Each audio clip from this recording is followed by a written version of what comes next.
De chaudes discussions entre bailleurs et locataires.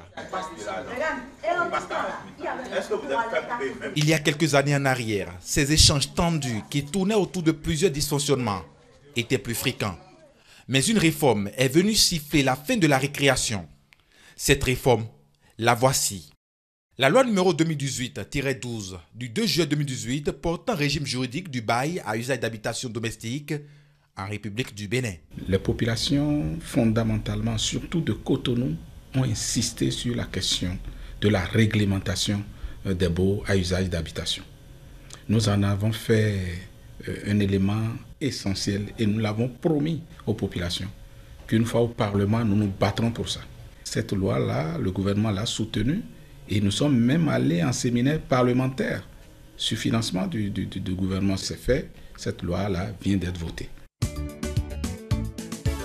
Cette loi vient soulager les peines des locataires qui subissaient il y a encore quelque temps le diktat des propriétaires. Elle vient aussi protéger les propriétaires contre les locataires indélicats. Ainsi, en son article 59, la loi dispose que le montant du cautionnement à titre de garantie ne peut excéder une somme correspondant à 3 mois de loyer. C'est d'ailleurs l'une des principales innovations de cette loi. Mais quid de son respect? Oui, la caution est respectée. Avec l'agence que je suis actuellement, ils ont toujours respecté, comment on appelle, les 3 mois. Parce que j'ai eu à louer chez eux 3 fois. Donc c'est un peu ça. La caution de 3 mois est respectée, en tout cas dans la maison-ci. Donc je ne pense pas qu'on ait eu face à un problème comme ça, qu'on ait eu à faire face à un problème du genre. Si les 3 mois de caution sont respectés par certains bailleurs, d'autres par contre continuent d'imposer selon leur respiration le nombre de mois de caution. Certains ont trouvé même une alternative, celle d'exiger une avance sur loyer, autrement dit, le prépaiement. Oui, c'est vrai. Avant cette loi, ce qui se faisait, c'est qu'on prenait 6 mois. Les 6 mois représentaient quoi? Les 6 mois représentaient 3 mois de garantie financière pour les réparations éventuelles, pour les dommages causés au local, 3 mois. Et les autres 3 mois représentaient les avances sur loyer.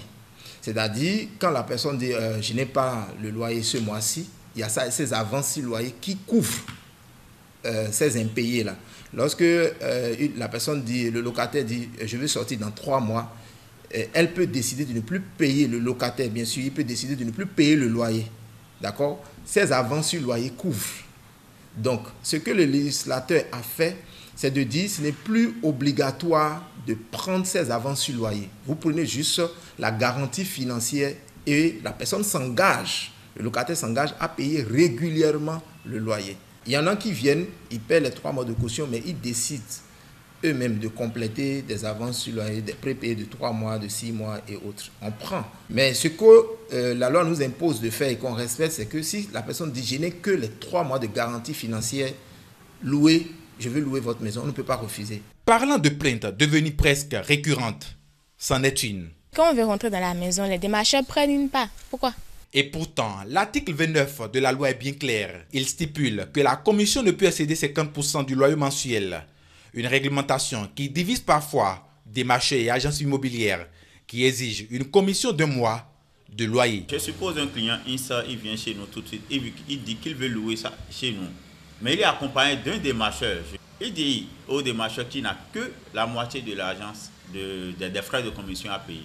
Ce qui se passe souvent, c'est que le démarcheur lui dit que, bon, étant donné que c'est lui qui nous l'a présenté, lui doit prendre la moitié, c'est-à-dire la moitié, si la chambre est 50 000 par exemple, lui doit prendre 25 000 francs. Alors que nous, on avait l'habitude de prendre la moitié de la commission également. Là, la loi n'a pas été très claire. Donc, la moitié, c'est 25 000. L'autre refuse de prendre 25 000 divisé par 2 pour que nous-mêmes, nous puissions prendre la moitié restante pour quand même supporter les charges de déplacement, tout ça. Ce que le législateur a prévu, c'est 50% du montant du loyer. Ce n'est pas complètement interdit. Parce que si on enlève aujourd'hui ces frais de démarchage, c'est-à-dire que l'activité va prendre un coût. Et malgré l'existence de la présente loi, des dispositions continuent d'être foulées aux pieds, surtout en ce qui concerne le contrat que chaque bailleur impose à ses locataires selon son humeur. Par le biais d'un arrêté pris le 22 juin 2022 par le ministre du Cadre de Vie, le gouvernement rend public un contrat type de bail à usage d'habitation domestique.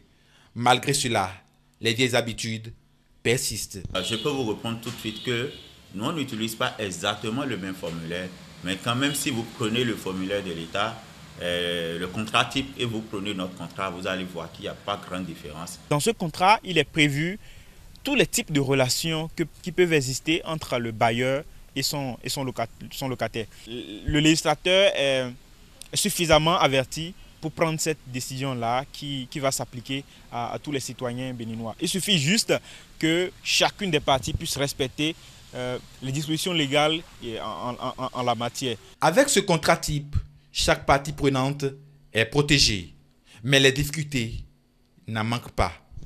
C'est surtout au niveau du préavis qu'il faut donner au locataire. Il faut donner au moins 3 mois de préavis, alors que la personne a payé 3 mois d'avance. C'est très compliqué. Déjà par rapport à la caution, au moment où on prenait les 6 mois, il y a des gens qui sortent des maisons, des chambres, et la caution ne suffisait même pas pour réparer les dommages causés. C'est insuffisant. Donc je pense que si moi je dois faire une proposition de correction au législateur, c'est de faire sortir une possibilité de prendre une garantie financière pour peut-être les grosses œuvres. Par exemple, la peinture qui prend beaucoup de place dans les travaux de réaménagement. Et puis je pense que ça va compenser un peu les difficultés que nous avons aujourd'hui. Mais quid du non-respect des dispositions de cette loi?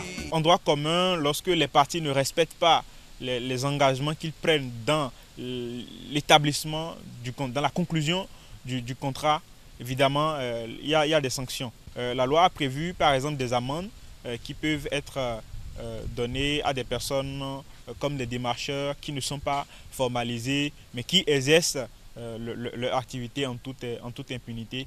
Ils peuvent être sanctionnés par des amendes et voire même par des peines privatives de liberté. Dura lès, sed lès. Autrement dire, la loi est dure, mais c'est la loi. Une loi à laquelle bailleurs et locataires sont invités à se plier afin d'éviter ces scènes déshonorantes, frustrantes et même parfois suicidaires qui s'observent dans nos localités.